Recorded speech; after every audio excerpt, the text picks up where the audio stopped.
একজন ভাইয়ের প্রশ্ন ছিল যে কাবা শরীফের যিনি চাবি বহনকারী তিনি মারা গেলেন, এখন এই চাবি কারা বহন করবে? এটি খুব একটি গুরুত্বপূর্ণ বিষয়, আমাদের প্রত্যেক মুসলমানের জানা উচিত। নবীজি সাল্লাল্লাহু আলাইহি ওয়াসাল্লাম যখন মক্কাতুল মুকাররমার সুদীর্ঘ 13টি বছরের জুলম আর নির্যাতনের পর মদিনাতুল মুনাওয়ারায় যখন তিনি হিজরত করে চলে গেলেন, মদিনাতুল মুনাওয়ারায় হিজরত করে যাওয়ার পর নবীজি সাল্লাল্লাহু আলাইহি ওয়াসাল্লাম যখন সুলহে হুদাইবিয়ার মধ্য দিয়ে বিজয়ের শুভ সংবাদ যখন পাওয়া শুরু হয়ে গেল, এরপরেই নবীজি সাল্লাল্লাহু আলাইহি ওয়াসাল্লাম মক্কায় যখন প্রবেশ করলেন, আল্লাহ তাআলা সবরের পরে পরিবেশটাকে ভিন্ন করে দিলেন।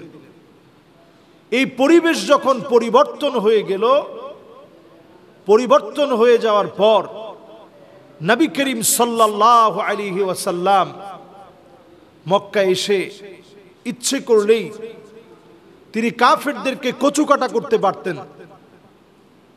নবীজি সাল্লাল্লাহু আলাইহি ওয়াসাল্লাম মক্কাতুল মুকাররমায় আসার পরে তিনি কারো উপরে প্রতিশোধ পরায়ণ হন নাই।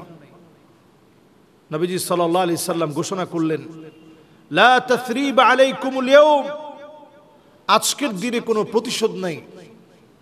আনতুমুত তুলাকা, সদ্য প্রসূত শিশু বাচ্চা যেমন স্বাধীনতা লাভ করে, তোমরা আমাদের কাছে এর চাইতে বেশি স্বাধীন। তোমাদের উপরে কোনো জুলুম করা হবে না, কোনো অত্যাচার করা হবে না। সেই সময়ে যখন কাবা ঘর থেকে মূর্তিগুলো সরিয়ে দেওয়া হলো, কাবা গৃহের সেই চাবি সেই সময় থেকে নিয়ে নবীজি সাল্লাল্লাহু আলাইহি সাল্লাম ওই চাবিকে অর্পণ করলেন উসমান বিন তালহা রাদিয়াল্লাহু তাআলা আনহুর হাতে, এবং নবীজি বললেন উসমান বিন তালহাকে, উসমান এই চাবিটা তোমার কাছে রাখো। উসমান বিন তালহা রাদিয়াল্লাহু তাআলা আনহুকে আদর করে নবীজি বললেন, এই চাবি তোমার কাছ থেকে কিয়ামতের আগে কেউ ছিনিয়ে নিতে পারবে না, যদি ছিনিয়ে নেয় সে জালেম। যুগে যুগে শাসকদের পরিবর্তন হয়েছে, আব্বাসী খিলাফত আসছে, আইয়ুবী খিলাফত ছিল, মামালুকি খিলাফত ছিল। প্রত্যেক খলিফাদের খেলাফতের সময়কালে এই চাবি আল্লাহ রাব্বুল আলামিন যাদেরকে দায়িত্ব দিয়েছিলেন, বিশেষ করে ওসমান বিন তালহা রাদিয়াল্লাহু তাআলা আনহুর পরিবারের হাতে হস্তগত করে দিয়ে গিয়েছিলেন।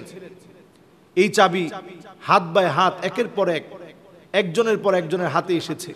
এইভাবে আস্তে আস্তে দক্তুর শেখ সালেহ আল শাইবান রহমতুল্লাহ আলাই উনার হাতে এসেছিল।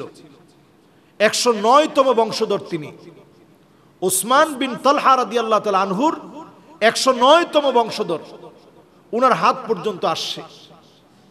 যদিও যেই চাবিটা নবীজি সাল্লাল্লাহু আলাইহি সাল্লাম দিয়েছিলেন, হুবহু একই চাবি এখন পর্যন্ত কিন্তু নেই।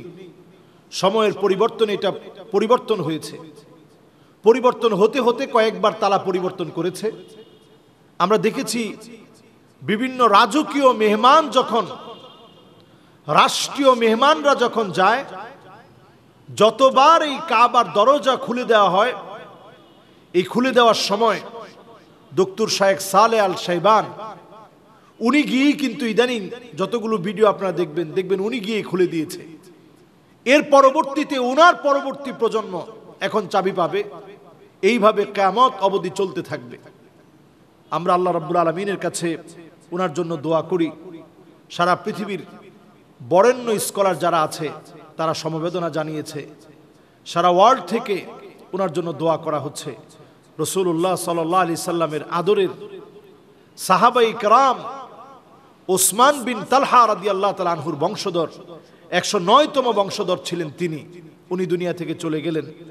পরবর্তী সময়ে চাবি উনার সন্তানের কাছে হস্তগত হবে। এইভাবে করে ক্রমধারা চলবে। এই চাবিটাকে যেই গিলাফের ভিতরে রাখা হয়, ঠিক কাবার গিলাফ, কিসওয়াতুল কাবা গিলাফ যেখানে তৈরি করা হয়, একই জায়গাতে এই কাবার দরজার চাবি সংরক্ষিত রাখার জন্য যে গিলাফ তৈরি করা হয়, সেটাও কিন্তু ওই জায়গাতে একই সাথে তৈরি করা হয় এবং খুব সম্মানের সাথে, ইজ্জতের সাথে কাবার এই চাবিকে সংরক্ষিত করা হয়।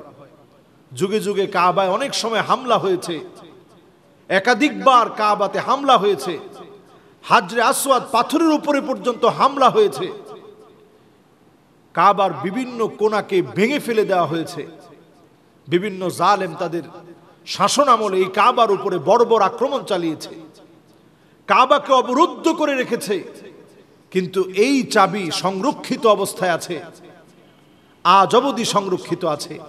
এটি আমাদের একটি গর্বের বিষয়।